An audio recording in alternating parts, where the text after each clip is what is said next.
Tonight on Matchbox, our hottest case yet. Can even we find someone this nerdy, the love of her life? What is she? Oh God, what is she doing? Oh, stop that. Oh God, someone make it stop. Make it stop! Hiya, and welcome to Matchbox, a real dating show that I didn't just make up out of desperation. As a pansexual woman who you'd think would be able to find someone based on the fact she's not discriminating on gender, and she likes to think she can look past people's flaws and see who they truly are, and that everyone deserves love deep down, and yet there's something intrinsically about her where she doesn't, and she will die alone. But it's not that, it's a real show! It's been going for 19 episodes. This is Matchbox 20. That's the joke I'm going for. I'll give you some time to stop that raucous laughter you're having. Cool. Before we get into it, let me just clear up my area. Get this out of here. Okay, cool, I'm ready. I'm Emily Rosa, presenter of The Rose, hence the name. And also because it's my name. I've got my glass of cranberry juice. That's tart. I hope I don't spill this. I swear to God if the word foreshadowing just popped up. And I'm ready to find love. People haven't been cutting it, and so I thought, sometimes love, it's right under our noses. Where we're seeing them every day, and yet we're not seeing the potential that could become. Board games, I'm talking board games! I asked a friend of mine to come up with a list of the most eligible board games, ones that he thought would be sexy and or funny, I guess. I don't know, we'll see. And we're gonna go through them and find the most dateable board game of all. Will it necessarily be the best board game? No. Is it likely that I've even played all of these? Nuh-uh. This video will have no point and no educational value. Let's go. Okay, first game. Cat lady. Big difference between that and a cat girl. Like, I've never been a cat lady. Not everything's about looks, but I'm gonna talk about it. I'm charmed. It's charming. Look at it. It's cute. If it came up and talked to me, I'd be all in. I'd be like, yeah, I'm interested. I might even respond with a coherent sentence, which is unusual for me. I've never played Cat Lady. I've played Dog Lover, creator of Atlanta. Catlanta? I don't know. This is why I like writing scripts. And cat ladies, they've gotten a bad rap in life. What's so bad about liking animals? Why is that off-putting? And I don't even like cats that much. Whoa, okay. I just felt the audience turn. I can see the comments now. I do like them. I like the idea of them. They're cute, and I like videos of them and gifs of them and whatever, but everyone I've met has been kind of mean to me. Maybe that's a me problem. Maybe I'm just not likable to cats. But that's still something that will get in the way between me and the cat lady. But anyway, cat lady, there's no other option. So you're literally at the top by default. I don't see you getting to the end, I'm sorry. Next game! The Crew Mission Deep Sea. Like The Crew, but deep. And we like it deep. As in conversations. And anal. I'm sorry, sometimes I wonder if I take it too far. Like when I'm doing This is a great game, like fantastic. Some of the best gaming experiences I've ever had are with this game. It's the best trick taker I've ever played. It's just so elegant and it's so interesting how much information you can convey to each other without being able to speak. It's just so awesome how a game that's so simple can have so much depth and be so genuinely intriguing and tense. I love it. But there's a glaring issue with this game if it came to a relationship. Communication's so important, and having a partner who deliberately goes out of their way to obstruct that, I don't think I could do that. I don't want to be given subtle hints that I need to pick up on, and if I don't pick up on them, I'll get passive-aggressive sighs from across the table. I want clear and honest communication from my relationships. It's what I give, so it's what I expect.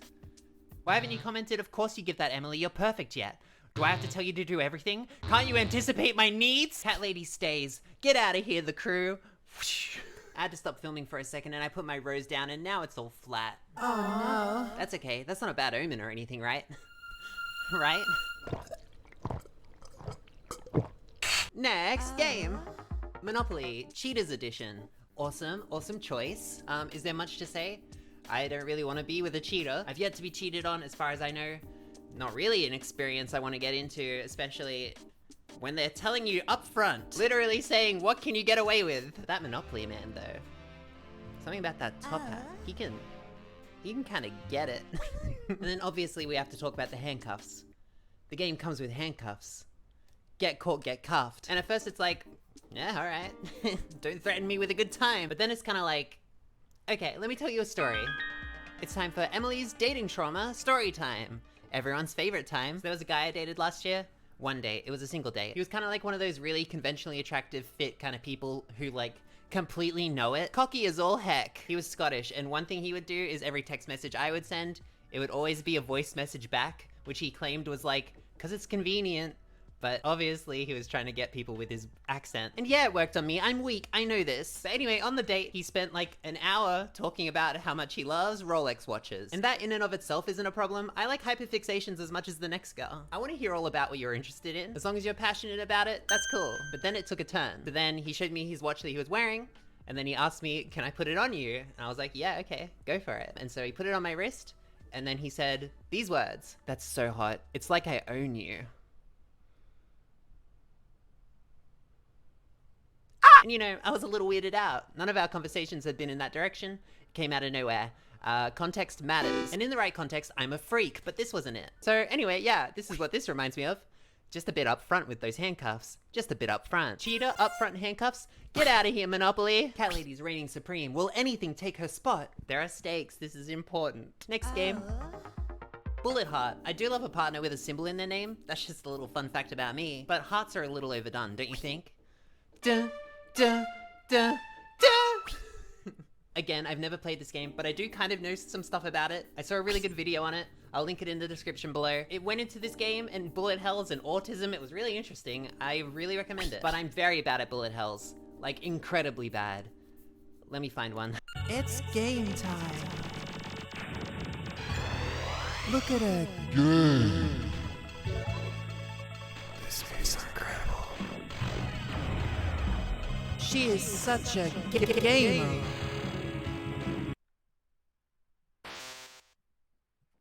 Yeah, so I'm not very good.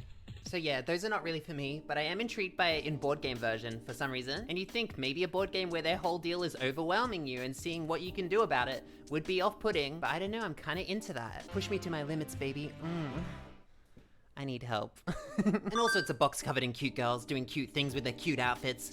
Why would I not want that? Get out of here, cat lady, we're done with you. Get out. Shoo, get out. Next game.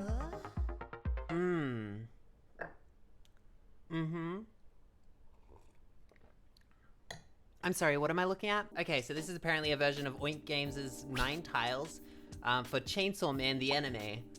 I've never seen Chainsaw Man. Why is this on the list? I'm genuinely asking.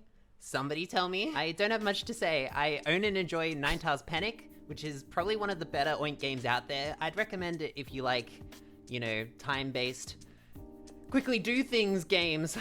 There's probably a better term for that. I'll have to get around to watching Chainsaw Man, I guess. Is that what this is leading me to? I like the box art. It looks pretty cool. It's like grotesque, but in an intriguing way. Very intriguing. Oh, but I think Bullet Heart still has mine. Bye-bye. Next game. Oh, actually, before we move on, I've thought of another story time. I've dated a lot of different people since transitioning. Like a lot. And that's not a brag. I promise you that's not a brag. Kind of sounds like a brag. I wish it were, voiceover lady. And do you want to know how many of them have played a board game with me? My main hobby and also the industry I work in? Me, Emily Rosa of Shut Up and Sit Down? How many of them have played a board game with me? 1. It was 1. And that was very sweet of him and I was really excited for it. And we went to a board game cafe and it was really quite lovely. And the reason I bring it up after 9 Tiles is we played a lot of Oink games. Those really caught his interest. He wasn't really into board games. He just wanted to do it for me and that was very sweet. We played, I think, 3 quick Oink games and then I pulled out Quacks of Quedlingberg. He lost interest. Not in me. Oh boy, not in me. But in the game. So anyway, he just wanted to make out and junk, but I was just like, is your cauldron gonna explode? Not a euphemism. Maybe I shouldn't be revealing so much about myself online. Next game.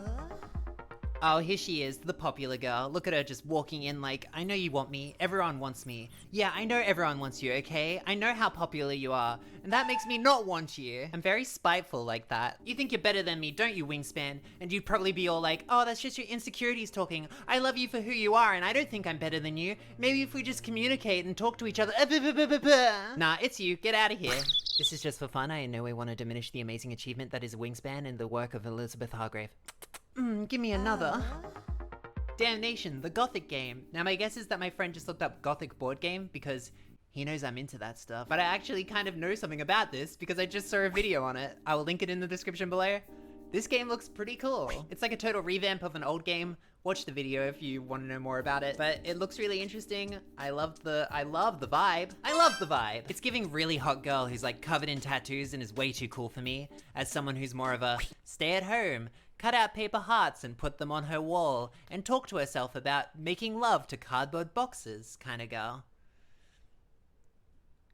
All right. I'm gonna fight all of my instincts to run away and never talk to her and say yes, Damnation, the Gothic game. You're on top, baby. Goodbye, Bullet Heart. You fought so well. Oh, what's that? Oh, it's another game. Oh, root, which is a word. Which is another word for sex, I believe. I feel like this is in here just to see if I'm a furry. I'm not, I'm sorry, but actually, is root even popular with the furry community? When I think of another game like that new Libertalia where it's like, they knew what they were doing. They knew what they were doing. Like, that seems like pure furry bait. Is there a furry community around root? If I don't get at least a multi-paragraph response in the comments detailing the furry community around root or its non-existence, I'll be very disappointed. But it is an amazing game, but in terms of Cole Worley designed Leader games, I'm kind of more of an Oath girl, personally. But there's so much to root, and it's so adorable on the surface, but there's so much depth there. If that's not a sign of a good partner, I don't know what is. And I think since it's a game I've actually played, I have familiarity with it, I have a soft spot in my heart for it, I think it should take the top spot for now. Okay, I'll give it to you, Root. I'll give it to you. Another?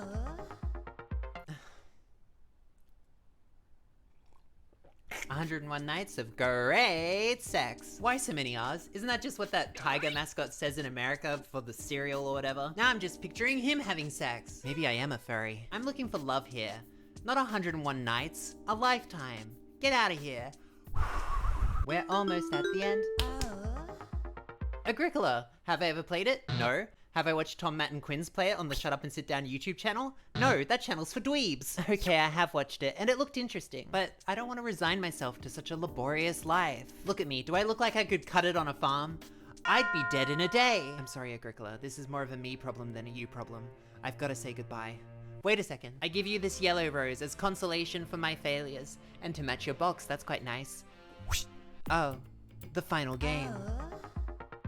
Happy Salmon, she's perfect. What more could you want than a happy, carefree life? Happy Salmon, will you take my rose? No. What's the point? I try and nobody ever wants me. I'm gonna be home forever. Wait, Emily, Happy Salmon's changing their answer. This has never happened before. Really? What is it, Happy Salmon? Say it. Never in a million years. Oh, fuck.